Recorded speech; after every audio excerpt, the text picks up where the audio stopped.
Hello, Reverend Jeanette here again. I'm going to read you a couple more stories from the Jessie Tree. I hope you like them. This one's called The Dreamer.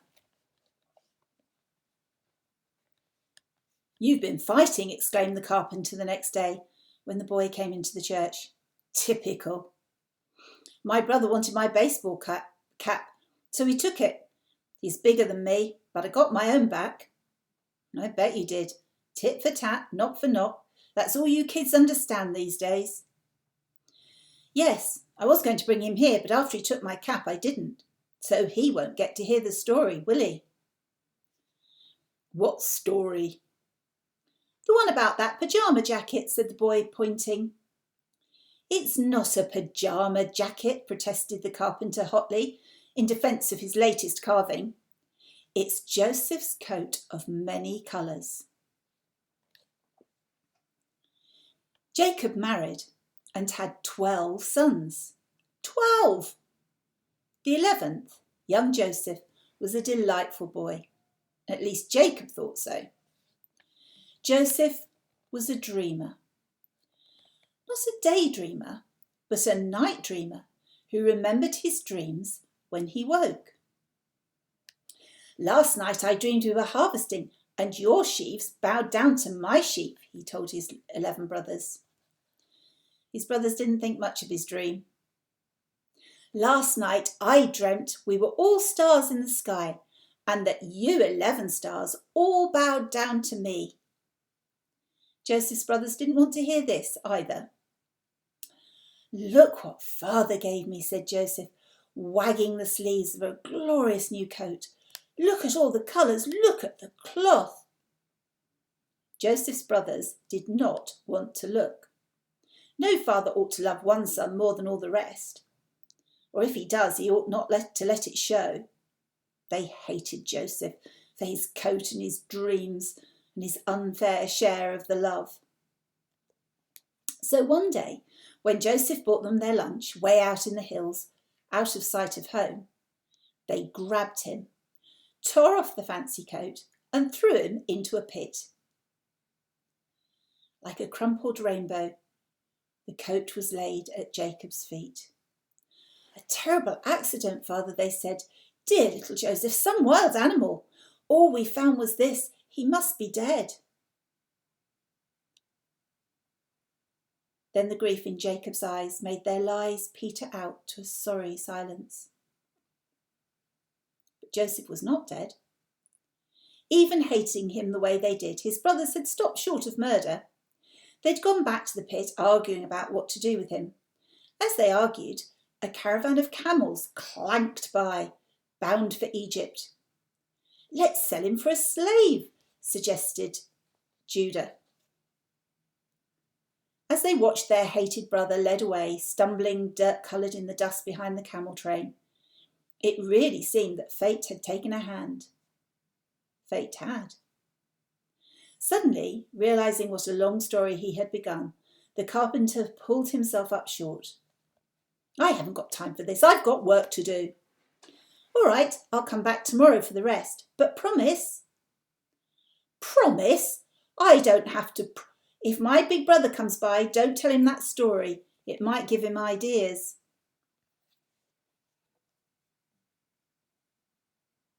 This is the second half of the story of Joseph, and it's called Famine and Plenty. "I suppose he came back," said a voice the next day. "It wouldn't be much of a story if Joseph—" "Much of a story? Much of a story? The Bible wasn't written to entertain you, you know." The chisel trembled in the leathery old hands. "And no, Joseph didn't come back. He stayed in Egypt. He had a gift, didn't he?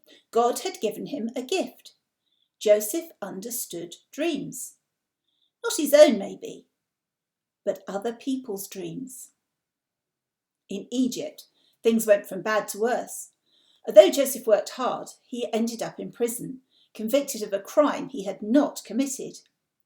He felt hopeless and lost. But in Egypt, people valued dreams and dreaming. When his fellow prisoners had nightmares, Joseph explained what the dreams meant. He was always right. The prisoners were astounded. But they forgot Joseph, of course, the minute the sunlight shone in their eyes again. Luckily, when the Pharaoh, the ruler of the country, was himself plagued with dreams that none of his advisers could interpret, someone remembered the Hebrew slave rotting in the city jail. "Send for him," said Pharaoh, black-eyed for want of sleep.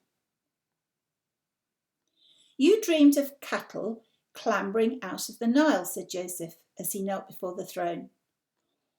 "First 7 sleek, fat cows, then 7 bony, thin ones.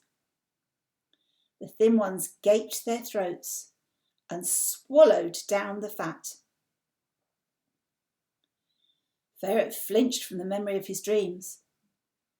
"But what does it mean? Can you tell me that, Hebrew?"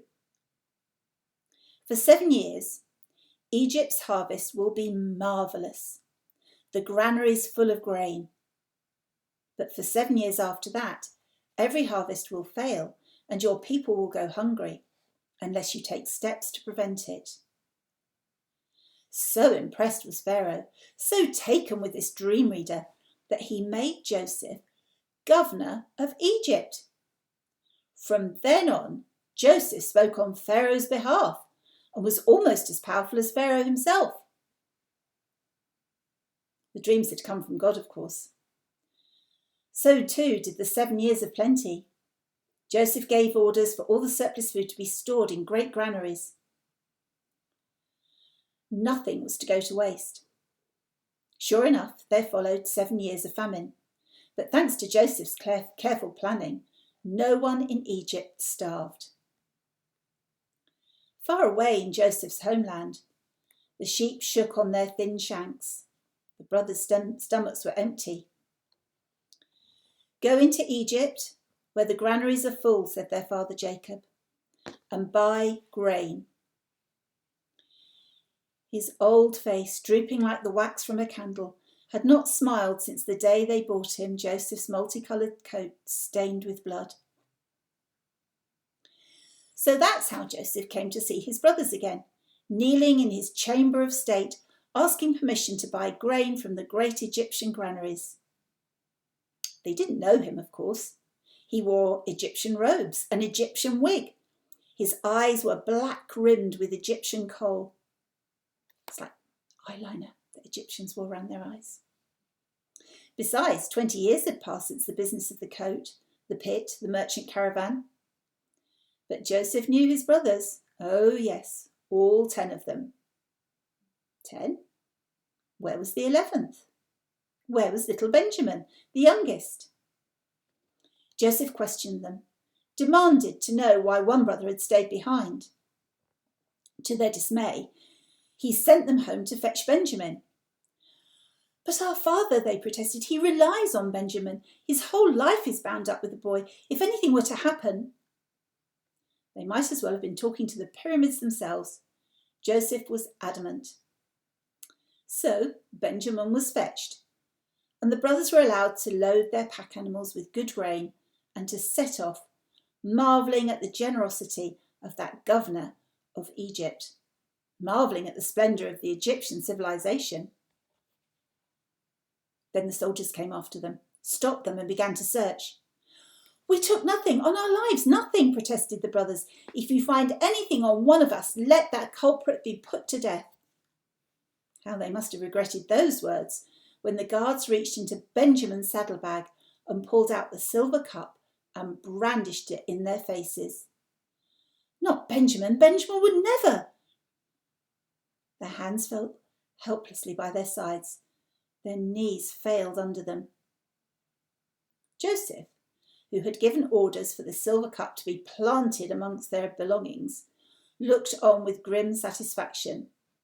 His brothers were as afraid now as Joseph had been 20 years before, when, wrists tied, he had stumbled into slavery behind the merchant camel train. Childhood dreams swam before Joseph's eyes. Their sheaves of corn flattened before his own, their stars dimmed by his brilliance. And Joseph went into a side room and wept for all the lost years, for all the broken dreams, for the marvellous and confusing ways in which God worked out his plan. When Joseph revealed his true identity to the brothers, there were no reproaches, no apologies, only tears of joy and relief and healing. Jacob was sent for, a frail old man rattling his weary bones over dusty roads, to be reunited with the son he had thought dead for 20 years. And Jacob's family was not alone in finding a new home in a new country. Many more Hebrews travelled to Egypt to escape famine and stayed on there as settlers along the fertile Nile River. God had promised to take care of them, and perhaps this move to Egypt was his way of doing it. Let the Egyptians worship their boatload of animal-headed gods. The Hebrews would stay loyal to their one God. After all, they were his chosen people, his favoured sons and daughters. Surely they were the ones to whom he would give the best gifts, the ones he could not help but love the best. You say that as if it turned out differently, said the boy. It did, said the carpenter. Within a few generations, life in Egypt all went horribly wrong for the Hebrews. So God broke his promise. He never promised life would be easy, only that he would stay close to his people, the children of Israel. You can tell me tomorrow. The old man gave an irritable groan. As the church door slammed shut behind his visitor, he called after him, "No promises!" But probably too late to be heard. Well, that's the end of our stories for today. I'll be back soon to read you some more. Bye for now.